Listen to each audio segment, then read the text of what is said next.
Well, this is an interesting development in my Dreamworks character arc. This video would not have been possible without the generosity of Colin Yeo, who is not only a fan of this channel, but a very talented artist who is helping keep the Shrek flame alive. I encourage you to go check out his work, which I will link in the description of the video, or you can just find him at Colin Yeo Exists or yeoart.com. And yeah, today we're going to be talking about the Trolls toys. It's about time I tackled Dreamworks' biggest franchise that is based on a existing toy line, because I'm a toy guy and I felt like I had to see what Dreamworks was offering here. You see, I am very familiar with troll dolls, these ugly, hideous elf things. This one here is my mother's and it's absolutely cursed. What is that little chain on it? The First Community Bank of West Frankfurt. Was this like a gift given to bankers? I would not trust that bank at all. Personally, I'm more of a Zelf guy myself, but there's been many incarnations of trolls. The most famous now, in this modern day and age, being the Dreamworks trolls. Yes, the people behind my favorite Green Ogre himself have a Trolls franchise, and if you don't know it exists, then you're sleeping under a rock, because, like, this is a $1 billion franchise. And I'm watching the movies currently. I've really been enjoying them. The jukebox music, the visuals.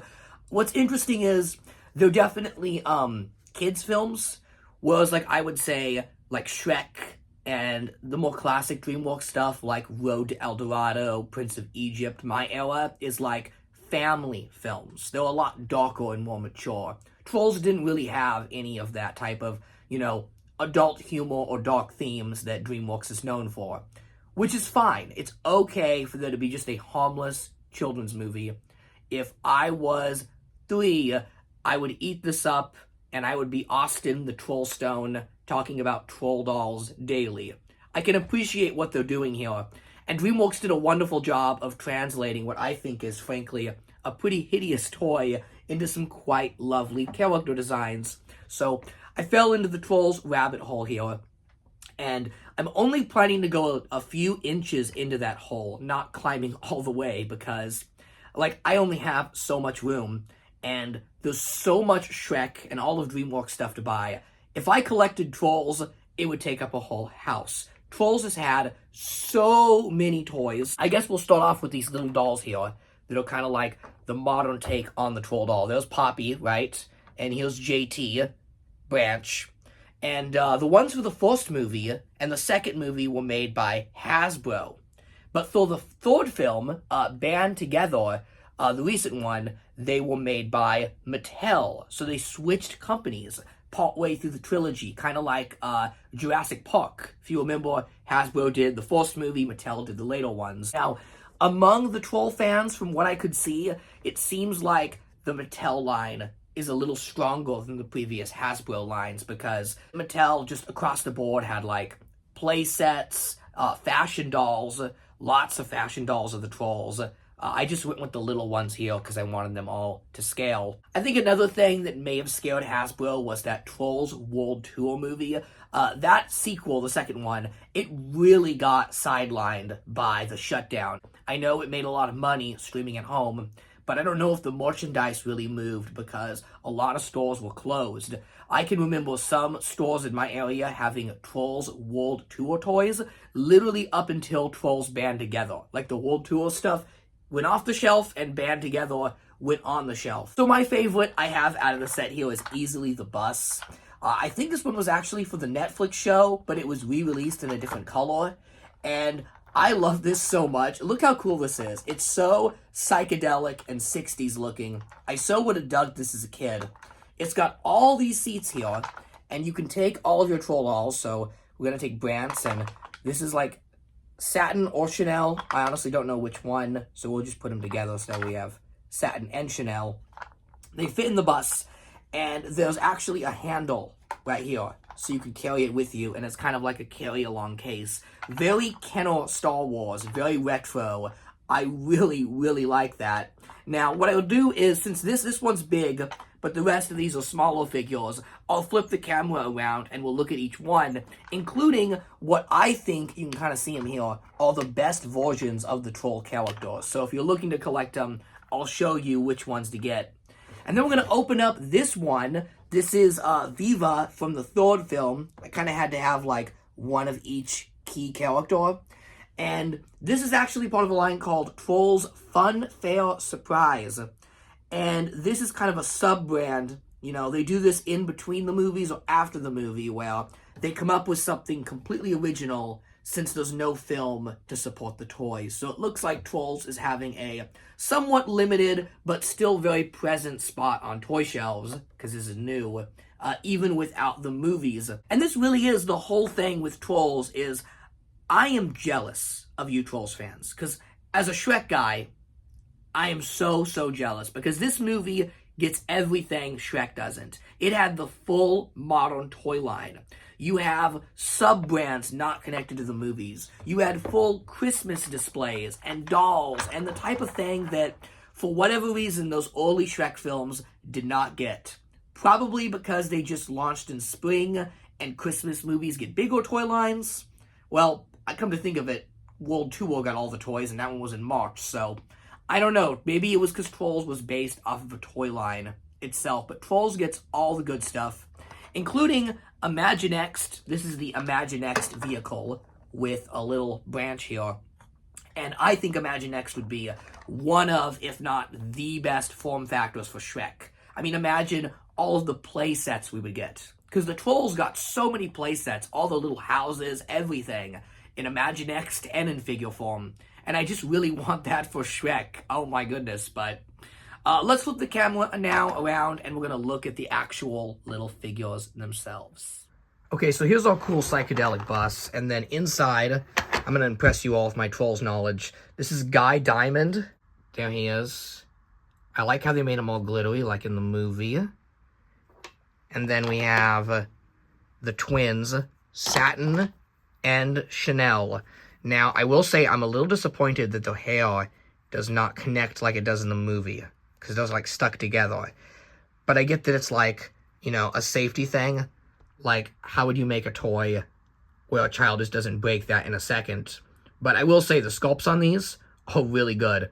They all stylized. They don't look exactly like the movie, and there's not a lot of articulation, but given their size and the limitations around that, I think they did a good job. Also, their two guitars connecting is a nice little touch. You see one's got one peg, one's got the other, and they connect. So there's Satin and Chanel. And then, of course, we have Poppy. And I think whatever kid owned this previously had a little bit of a hair day with her. But that's fine. I mean, hair play is what these toys are all about. And if kids are enjoying these movies, then I'm not going to take it away from them. Yes, they're very childlike, and they're not intended for adults, but that's fine. I just gotta look at these as a kid's movie, and they're great. You know, they got good, fun musical sequences. And Poppy and Brance, they're so wonderful. They have such great chemistry together. You know, Anna Kendrick and Justin Timberlake really bring those characters to life. Now, comparing Branch here to his Imaginext version, you can see where Imaginext really stylizes the troll characters. It almost makes him more anthropomorphic, because they have to have those Imaginext proportions. So he looks a little too humanized, like freakishly tall, but it does allow more articulation than you would get for the movie figures. Also, this one's Mattel, and all these little figures I have here are by Hasbro, so you can kind of decide which one you like, but either way, both are going to offer you a very stylized version of the character. Now, what if you are an adult that enjoys the troll movies, and you want movie-accurate collector quality figures, kind of like what we got for the Shrek films? And I bring you movie-accurate Branch. Notice how his colors are duller like in the movie. His hair is just sculpted, and it just looks exactly like the animation model. So what the heck is this thing? This is the AMC Cup Topper. If you go to AMC movie theaters here in the United States, we always have these character cup toppers for children's movies. Look, here's Tigress from Kung Fu Panda. Dreamworks especially, like, they always support these. Sometimes you'll get other companies doing these, but Dreamworks seems to be all in. And this one was actually for Trolls World Tour. And they also did Tiny Diamond, you know, as opposed to Guy Diamond. Let's pair them together here. Yeah, that doesn't really scale well, but really these display on their own. And Poppy, and I wanted to show Poppy here. You know, look how much more movie accurate these are. Of course, these ones are a lot more fragile, as you can see. Her head looks like it's gonna pop off if you drop it. So this is more of a collector's piece. But if you want nice displayable trolls, you know, display the 3 of these with the bust behind them, and they look really good. Now, these are for Trolls World Tour, but they did do them for the other movies. And a fun fact about these is they actually were not released. They're not as rare as you think. They're still out there. A lot of factories in China had already produced these, so they were kind of dumped as old new stock at flea markets and places like that. There was a point, you know, right when everything was opening up again, where you could go to your local flea market, and they would just have tons of movie theater stuff for movies like Scoob and Trolls World Tour that got majorly impacted by the shutdowns. So that's what these are. This is old new stock. These are technically unproduced figures. How about that? So, you know, maybe 10 years from now, these will be very desirable because I think they're a very fun novelty. Okay, now the last item I have here, we're going to zoom out, is the new toy. I felt like I had to cover, like, you know, all 3 generations of the Troll movies, at least all 3 films. And we have this Fun Fair surprise set. And you get a nice figure of Viva. And with her, you get all of this fair crud that doesn't really seem to be in the movie, but is still fun. So let's open this up. Okay, so I inform you all that Mattel does win the award for best troll figures because Viva here looks just as stylized and nicely in scale with the Hasbro figures, which I commend them for doing. They could have done something totally different and made you collect them all over from scratch. But she's also articulated. Look, they actually fit articulation into the arms and legs, which I was not expecting. And then they also gave her this rubbery clothing that is pretty much exact to the old Polly Pocket figures in the 2000s, if anyone had those as a young kid. And to top it all off, they gave her big combable troll hair that is much more movie accurate than the kind of sad troll hair that Hasbro gave theirs. Again, maybe a kid just had a hair day with these, but I don't know, like, I feel like Hasbro can cheap out on their toys quite often. Mattel does too from time to time, but for the most part, they deliver pretty good stuff. And I mean, look how tall that troll hair is. Feels pretty nice. I like how it's gelled in the front with this little coil here. And she's in her little circus ringleader outfit with a hat. And then you get all this crud, and this is like a little carrying case that you're supposed to, I guess, clip onto your belt or purse. Definitely something aimed at the little girls market. You know, boys can play with it too, but like, you know, from a design perspective, yeah, this looks like, you know, this could be Shopkins or anything like that. But I guess it's got a feature here. You take the popcorn off, and then you flip the popcorn upside down, and then this little platform clicks on like that, and this is your circus stage.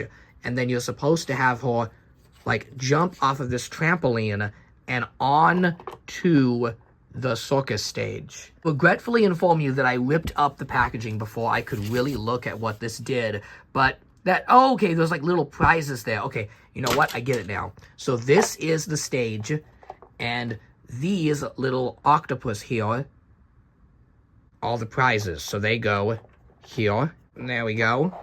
And then she's supposed to jump off of this trampoline that doesn't work very well, and then land here, and I guess, like, distribute the prizes among her and her troll brethren. I don't know why I got Branch. He would definitely not want a plushy octopus. That is for sure.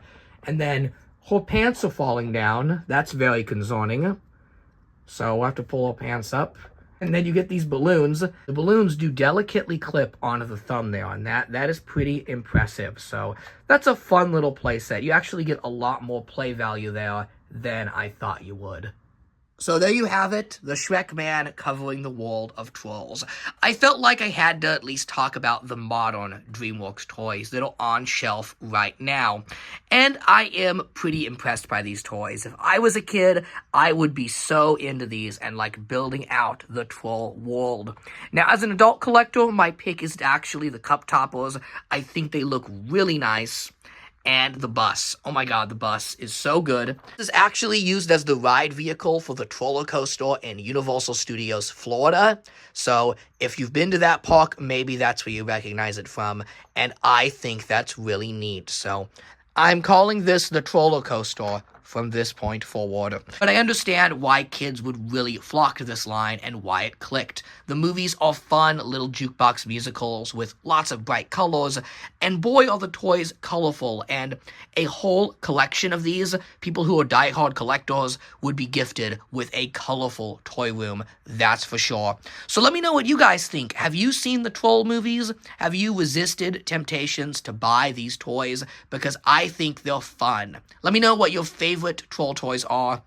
And, soon when I'm moving into my Shrek apartment and rebuilding the collection, I do want to give Trolls its own dedicated section. We're going to give all of Dreamworks its own little collecting corner, and I think I need to have Trolls there. They needed to be present, so that's my take on Trolls, my modern musings, if you would. Hopefully, when Shrek 5 comes out, it gets the same treatment as Trolls. I would love to see the world of Shrek be built out in toy form like the Troll Land has. And usually I close these videos off by saying, have a happily ever after, but today I've got a different feeling.